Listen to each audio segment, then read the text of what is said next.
এই ভিডিওতে আমরা একটি ঘড়ি ড্রয়িং করে দেখাতে চাই। ছোট্ট সোনামণিদের জন্য পারফেক্ট একটি ঘড়ি ড্রয়িং করা হবে এবং নকশা ডিজাইন সহ। সোজা একটা দাগ দিব এবং এই দাগটি ক্রস করতে হবে। মূল কথা, যোগ চিহ্নর মতো করে একটা দাগ আঁকতে হবে। এবার কি করতে হবে, সোজা এটার সাথে মেলাতে হবে। আবার কি করতে হবে, সোজা এই দাগের সাথে মেলাতে হবে। যারা পারবে না স্কেল দিয়েও আঁকতে পারে। এবার কি করতে হবে, এইখান থেকে দেখুন সোজা এই দাগ বরাবর মেলাতে হবে। একটু বাড়তি গেল, মেলাতে পারলাম না, চেষ্টা করব পরেরটা মেলানোর।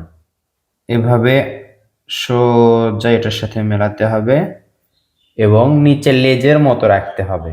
লেজটা এতটুকুই হবে, এভাবে মেলে দিতে হবে। এবার দেখুন 1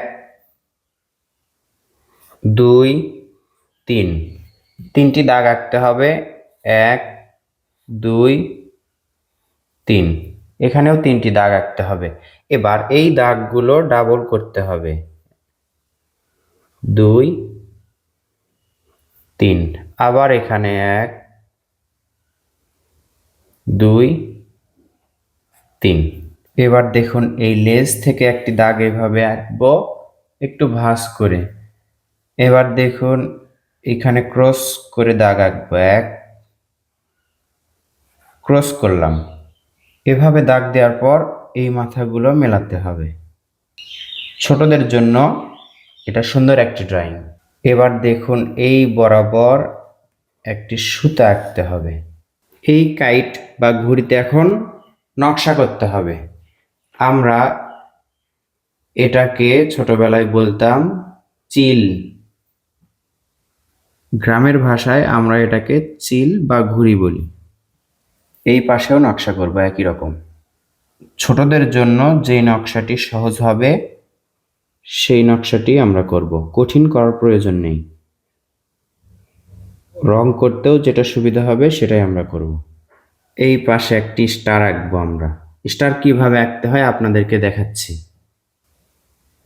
এই তো প্রথমে একটা এ লেটারের শেপ করবেন। এরপর এখান থেকে সোজা একটা দাগ দিবেন। এটা এটার সাথে মেলাতে হবে এবং এটা এটার সাথে মেলাতে হবে। এই যে আঁকা হলো একটি স্টার। এবং এই পাশে আমরা আঁকবো একটি ফুল। গোল দাগ দিয়ে এর বাহির দিয়ে আমরা কি করব, পাপড়ি আঁকলাম। সোজা একটা দাগ টানলাম, দাগটি ডাবল করলাম এবং এখান থেকে একটি পাতা,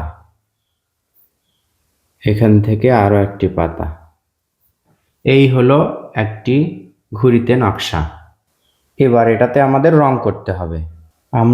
আমরা ফুলটা বাদ রেখে পুরোটাতেই হলুদ রং করলাম। ফুলের পাপড়িতে গোলাপি রং করলাম এবং ডালে পাতায় সবুজ রং। স্টার বা তারাতে করলাম হলুদ রং। আর পুরোটাতেই করছি আকাশি রং বা হালকা নীল রং। এবার আমরা গোলাপি রং নিলাম।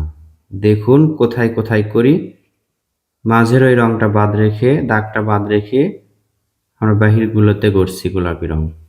আবার এখানেও একই রকম করে এই রংটাও আমরা এখানে করব। আমি যে রংগুলো করছি এই রংগুলো যদি আপনারাও করেন তাহলে এটা সুবিধা হবে। চাইলে অন্য রঙেও করতে পারেন।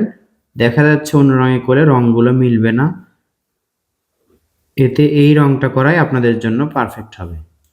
এবার হলুদ রং নিয়ে এর মাঝে করলাম। হলুদ রং আর কোথায় কোথায় আছে আমরা এখানেও করলাম। এবার সবুজ রং নিলাম এবং এই পাশে করলাম এবং এই পাশে করব। এখানেও আমরা করব সবুজ রং।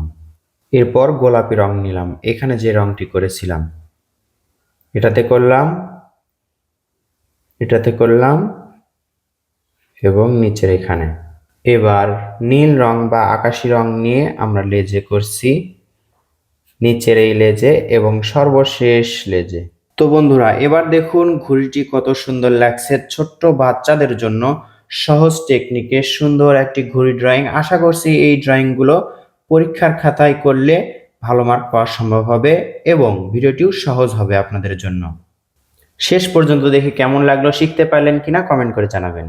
আসসালামু আলাইকুম।